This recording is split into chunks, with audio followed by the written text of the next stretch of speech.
Welcome into Better and Green, and this is the first time we're having a little bit of multiverse in the Better and Green ecosystem. We have the big instant reactions and Tapping Vegas today, breaking down some huge news in the UFC. They just signed a contract with CBS and Paramount, 7 years, $7.7 billion. That puts the UFC kind of on par with where they've been, about $1 billion a year company. Now you're getting rid of the pay-per-view model. Absolutely outstanding, I think, for most fans. We're going to kind of get into it here with these guys. And I'm happy that Ethan's joining us because this is like a great crew you can get. Bobby, that's been watching and like pretty religiously for over a decade.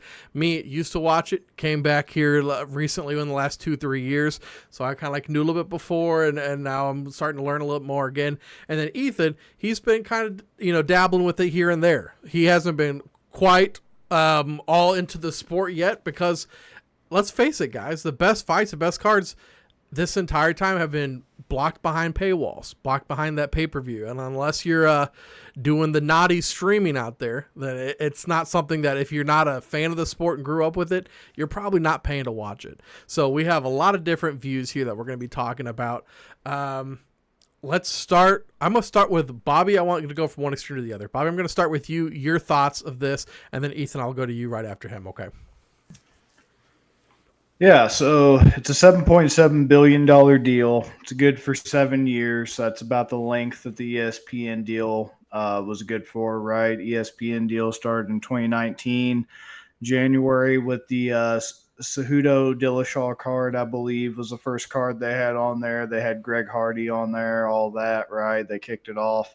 So they're probably going to do something similar in 2026 because the ESPN deal is over after this coming December. So the first card of January, they might stack it and everything. And they have the UFC for 7 years. So my main thing with this is obviously I'm very happy about no more pay-per-view for sure, right? That's obviously something that's going to save a lot of money because, I wasn't buying every single pay-per-view, but I did, frequently purchase it. But that kind of ties into my first main point with this. As far as like the consequences and the fallout from this, right? We already know how long it lasts. We already know when it starts. January 2026. It's going to be on Paramount Plus. Everything's all inclusive with the streaming service, right? No more pay-per-views. It's supposed to be every UFC fight night and every numbered event. It's now going to be available streaming on Paramount and CBS. Have some special events on CBS. Kind of similar to what ESPN was doing with ABC, even though I don't even know how ABC came into play. That was just a weird, like every now and then, oh yeah, this one's on ABC, and it was just kind of like forgotten about. I guess they'll do the same with CBS. And yeah, here's my point though. Great that we're saving money, no more pay-per-views. This is what I'm a little bit leery of. I feel like this is going to cause the purchase price of Paramount Plus to go up pretty substantially. We don't even know how much it's going to cost monthly for this, right? Like you would assume that Paramount Plus gets you access to all the programs that are already on Paramount Plus. And now once UFC moves over there, the UFC events. So the prices I've heard floating around are like between $8 a month up to like $14 a month. Maybe I'm just a cynic, but I feel like that's a little bit too cheap. I feel like there's no way it stays between $8 and $14 a month. I feel like it's going to rapidly rise in price, especially over the course of the 7-year deal, to where we'll probably eventually be looking at like $60, $70 a month for Paramount and everything associated with it. That's kind of my first concern. Second thing I was thinking about with this deal is, so we already know that pay-per-view points and the pay-per-view model is outdated. But my biggest concern is, let's just face it, fighters are going to get screwed on pay. This doesn't really make it any better. This doesn't make it any worse. They're just screwed on pay. Agreed. But my big thing with this is there was already no incentive for them over the past 2 years to make better pay-per-views, to incentivize you to buy for the pay-per-view when it was like a separate product that you had to buy separate from your ESPN Plus subscription. Now there's really not going to be an incentive to have a good pay-per-view because you're not paying any extra for it. So any hopes of this, hopefully, my first thing I was thinking about in addition to, fighter pay was quality of the pay-per-views. I don't think those are going to get any better. There's no reason because now it's like you pay and you just get it anyway.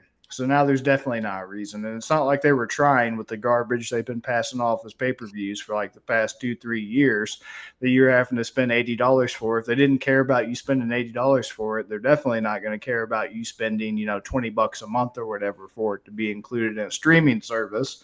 Right. So that's a bit concerning. And then my final thing was I read that they doubled their broadcast rights with this deal. The price of the broadcast rights has doubled up.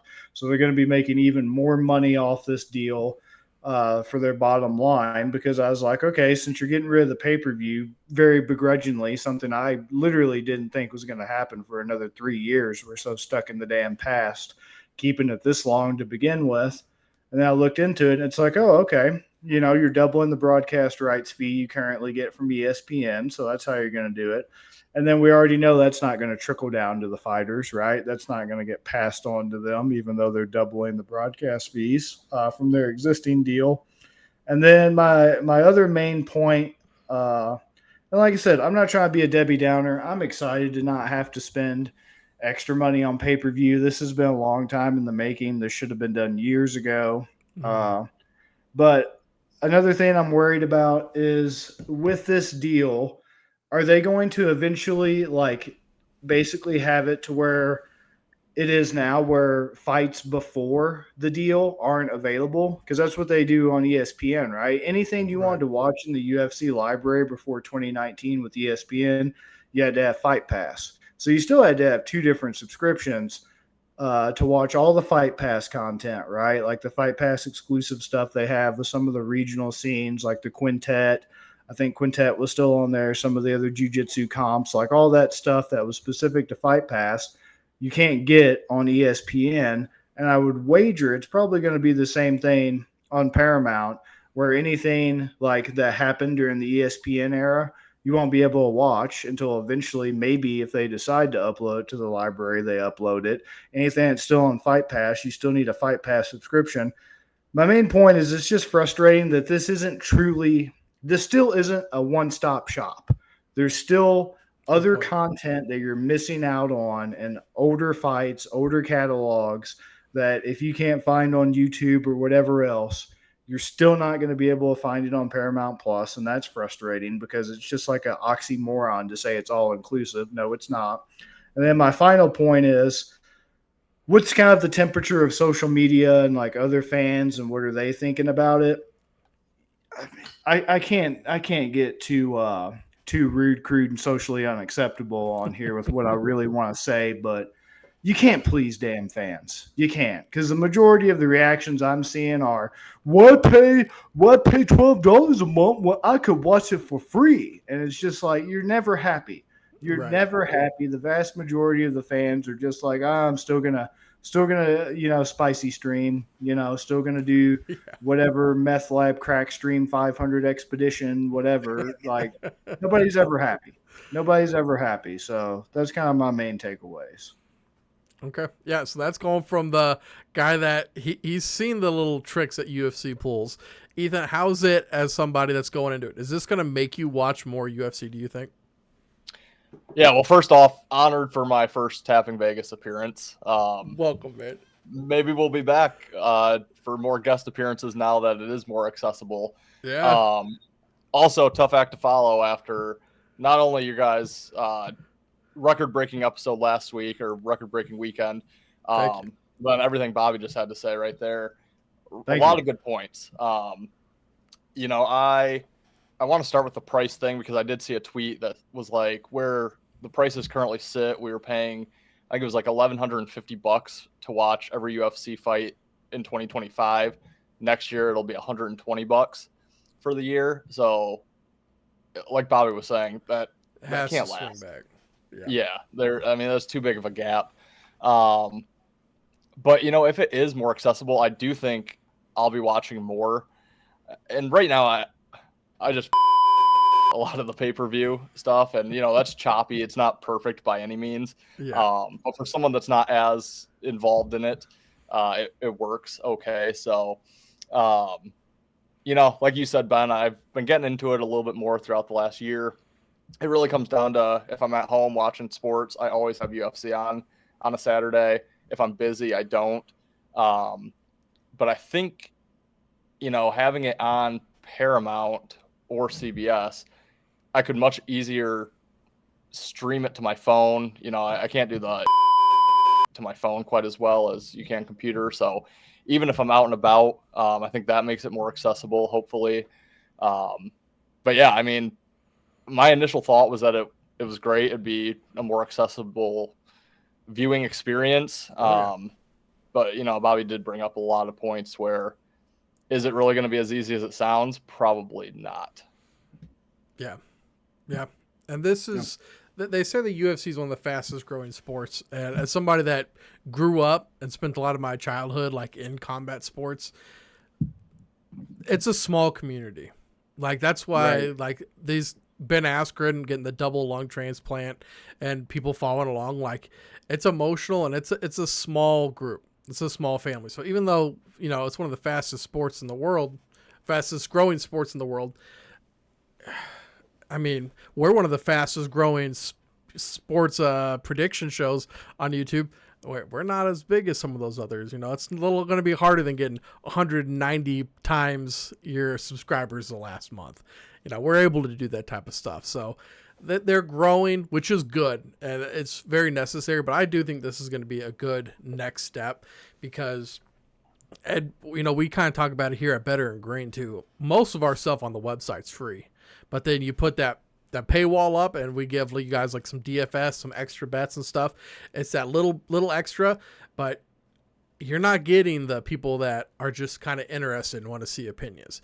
You're getting the hardcore fans. And so I think this is going to open that door now where the people that are interested, they get to see. Maybe, they have Paramount Plus for whatever shows they like to watch. I don't even know if I have Paramount Plus. If I do, I'd never watch it. But I think going forward here, starting in 2026, I'll be watching a lot more, which then we can see maybe Paramount Plus actually starts getting some better shows and stuff. Maybe there's a little bit more reason for people to go there. And Bobby, I loved your point about people thinking that, how is this going to affect fighter pay? This is turning a business that made $1 billion a year into a business that makes $1 billion a year. This has never been about money.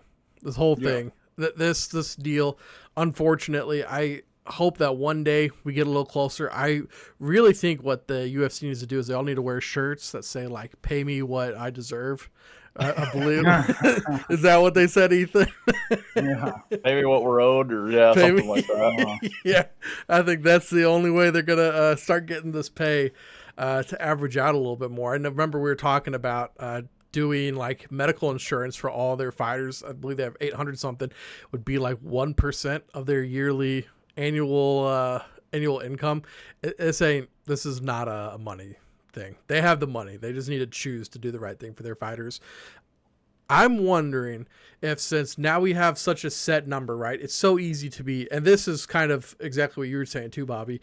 You can be lazy with the cards, right? You can just kind of throw whoever you want in there. You're getting paid this, which is what's good for the UFC is it caps them out. They can't go higher, but now they have a bottom. And they don't have to worry about, we don't get those pay-per-view views.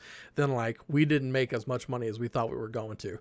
That gets rid of that anxiety with it. But then you say, okay, they can be a little lazy. But on the same side of that coin, could we see less Apex cards? I wonder, you know what? They want a little bit more money. They do want to raise that capital. Start going to these cities some more. Go up to Detroit, Grand Rapids. Go up to St. Louis. Go to Kansas City. Go to Tennessee, go to all these places that I feel like the Midwest just has peppered with spots that would just be great for combat sports. Do you guys think that we might see an increase and get out of the Apex a little bit? Because Apex was so good for COVID, and it was so good just for cheap when you're just trying to throw something on the TV. You already got your deal. Or do you guys think it's going to be kind of the same and they're just going to just ride with a bunch of Apex cards and only give us like a couple like fight nights in stadium arenas. I mean, I could just kind of feel like it's the same thing they had with ESPN. Like the ESPN deal also had like, okay, you will put on X amount of shows, per month, per year, etc. They already had that. And now that they have the 7.7 billion already guaranteed, there's just no incentive. There's just no incentive to do anything different. Like it just has to be voluntary because it's the same thing with ESPN. They already had the money, right? Like this is all happening because of the ESPN deal. The only thing that's changed from the ESPN deal to this is now there's no more pay-per-view and you change the channel. But other than that, it's still like the same operating system. Like you're still a certain amount of events every year. And so it's like, once you have the guaranteed money, it's like no matter what happens from here on out, you could bomb shows, you could put on absolute dog shit every week, but it's like every month, but it's like you got the 7.7 billion, it's already in the bank. So it's kind of like the ESPN deal, where I just don't think they care. I just don't think they care. Like the fighter pay, it's just a moot point. It never was about fighter pay. Like I don't even know why we even had that discussion. Like it's never. No, this does nothing for fighter pay. As far as the Apex, I would hope it does, but I just don't think they care. And it's like, as far as like Paramount, where are they getting this money from? They gave South Park 1.5 billion. They just gave UFC 7.7 billion. Like, I don't know. That's just kind of what I think, Ethan. Like you made a good point, Ethan, about the quality of the spicy streams. And I'm like, maybe that'll help some people come over because, I mean, it's nice to not watch it, when it's shot on a toaster. But do you think they have like an incentive to go out and like try to do more live shows? I mean, I think it'd be sweet if they did. Right. I think that would, you always hear you want people in the stands. You get a lot of kids usually to get young viewers in every sport. I've lived in Michigan my whole life. I've never heard of a UFC event coming to Michigan, and I haven't paid that much attention to it, growing up. So maybe I'm wrong on that, but I think more exposure around the country would definitely be beneficial. Another point that I want to make just about the quality of the card, for someone like me who's really only even started watching it within the last year and a half, I'm still trying to figure out when cards are good, when they aren't. So, if they do get an influx of new fans, they're going to be putting shitty content out there because people aren't going to know unless you've been around the entire time. So I could definitely see that happening as well. And then I did just want to ask a question. I don't know if you guys know the answer, but being that I've just typically am so busy on weekends, and I know last year and this year I've stumbled upon the Dana White's Contender Series on Tuesdays and the PFL on Fridays, which I know are both on ESPN currently. Do you know if those are included in that package? Are they going over to Paramount CBS as well, or? I would say Contender Series probably will, since it's a UFC product, but PFL is its own separate entity. So I'm not sure how much longer they're under contract with ESPN. But yeah, I don't think PFL would, because I'm pretty sure PFL is still an independent product. Let me Google that right quick to make sure. But yeah, I don't know, man. With all the crap that DeRitter was talking on PFL, we might not have PFL for too much longer. Well, it's like Bellator finally got kind of absorbed by PFL. So Bellator got absorbed by it. That was like the other main, US-based competition to the UFC. So now PFL is the only thing that's kind of left stateside besides like One and Ryzen and all that. But yeah, let me look up how long the PFL ESPN deal's for, because I think they're separate. Okay. Let's While see. you're looking that up, Bobby, I just want to say I can't believe, Ethan, you didn't remember the last time the UFC's been in Detroit. Let's hear it. 2017. I was gonna say. Yeah, I looked almost that a decade. That was a decent card, though. Before that was 2010. Yeah. Okay, yeah. The 2017 one was decent. That was Max Holloway versus Jose Aldo 2, and that was the one where Ngannou decapitated Alistair Overeem, and Eddie Alvarez, Justin Gaethje. That was a really good fight too. Paul Felder, Charles Oliveira. That was a good fight. He's just pulling all this up. Off the Sounds dome, like man. Detroit is due to have another one. Yeah. You guys had the I NFL draft before the UFC came back. I mean, hell, the Lions had a division win before the UFC came back. They might win a Super Bowl at this point. Maybe. Let's see. So in 2023, they re-upped multi-year broadcast deal with ESPN. Let's see how long they re-upped it for here. Let's see. So yeah, I mean, that was a good point though about the quality, because I do think there'll be some fans that will like come over as a result because it is a little bit easier now. There'll be some fans, but I just think it's going to be a long time before we truly get a game changer until they actually start putting some some actual love into it, right? Like right now it's just kind of like the chum bucket. It's just mass produced garbage. It's not like a Krabby Patty, a Krabby Patty is made with love. So that's kind of the problem we got right now. So Ethan, you guys had that one 2017, 2010, and then you had one before that. So you've only had 3. UFC 9. Really? 1996. Okay, I was 2. Oh yeah, that was when it first started. They had to go there in '96 because it was one of the few states that would give them a license.